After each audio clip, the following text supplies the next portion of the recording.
بسم اللہ الرحمن الرحیم، السلام علیکم جی۔ تو آج کا ویلاگ شروع کرتے ہیں۔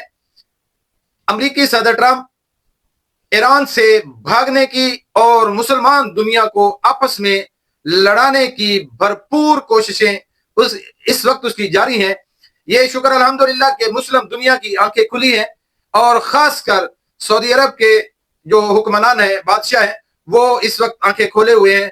اس میں چاہے پاکستان کا کردار ہے، چاہے وہ خود اتنی عقل اور سینس رکھتے ہیں کہ وہ اس جنگ میں نہیں کود رہے، اور اس کا بدلہ امریکی صدر ٹرمپ نے اس طرح محمد بن سلمان کو دیا کہ ایسے الفاظ استعمال کیے اس کے لیے، ایسے توہین آمیز الفاظ استعمال کیے جیسے کوئی کسی ملک کا سربراہ نہیں، کسی سپر پاور ملک کا سربراہ نہیں، بلکہ کوئی مسخرہ ہو، یا کوئی شوختا باز بندہ ہو، یا پھر ہم پنجابی میں اگر کہیں تو پسوڑی ڈالنے والا بندہ ہوتا ہے۔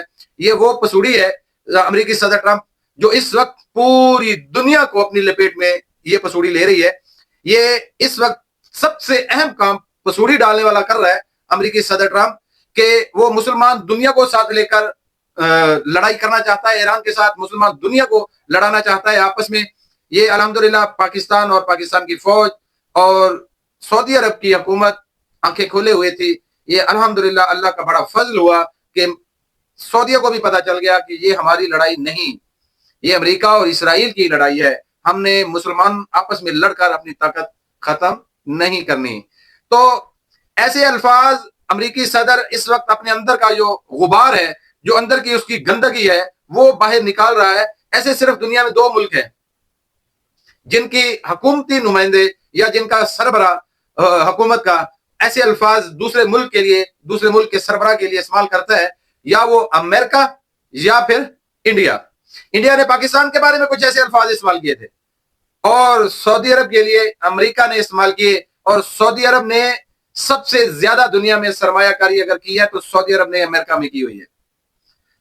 قطر نے جہاز دیا ہوا ہے، اربوں ڈالر خرچ کرنے کے بعد اگر یہ رزلٹ اور یہ زبان امریکی صدر ٹرمپ کی ہے، تو پھر قرآن کا وعدہ سچا ہے کہ یہ یہود و نصارہ تمہارے دوست نہیں ہے۔ آپ ان کا جتنا خیال کریں گے، جتنا ان کے ساتھ چلیں گے، جتنی وفاداری نبھائیں گے، لیکن یہ آپ کے دوست نہیں ہو سکتے۔ آج یہ سچ ثابت ہوا، کیونکہ قرآن پاک کا ایک ایک لفظ سچ ہے۔ تو محمد بن سلمان کو بھی سمجھ آ جانی چاہیے، کیونکہ ہم وہ الفاظ نہیں دہرانا چاہتے جو محمد بن سلمان کے لیے ٹرمپ نے کہے ہیں، کیونکہ وہ اب مسلمانوں میں پسوڑی ڈال رہا ہے، تو ہم نے آج سے اس کا نام ہی پسوڑی رکھ دیا ہے۔ امریکی صدر اس وقت مکمل طور پر ایک پسوڑی کا کام کر رہا ہے۔ پسوڑی سمجھ لیے، پنجابی کا لفظ ہے یہ۔ تو پاکستان میں اس وقت مذاکرات ہو رہے ہیں، لیکن ایران کا ابھی تک کسی پر اعتماد نہیں بن رہا۔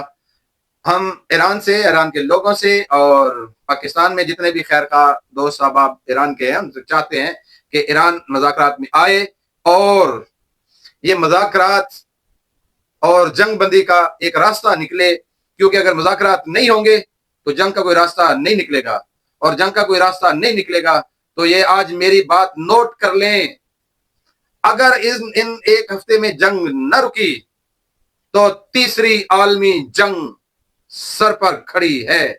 تیسری عالمی جنگ لگنے میں پھر کوئی دیر نہیں لگے گی، پھر دنیا سمٹے گی، اور دنیا وہ تباہی دیکھے گی کہ جس کو ہم کہتے ہیں کہ قیامت سے پہلے تباہی آنی ہے۔ تو وہ تباہی کے لیے پھر دنیا تیار رہے، کیونکہ پھر ایٹمی جنگ ہونی ہے، عالمی جنگ ہونی ہے، پوری دنیا پھر ختم ہو جائے گی۔ اس سے پہلے کہ دنیا اپنے اختتام کی طرف جائے، یہ جنگ بندی ہو جانی چاہیے۔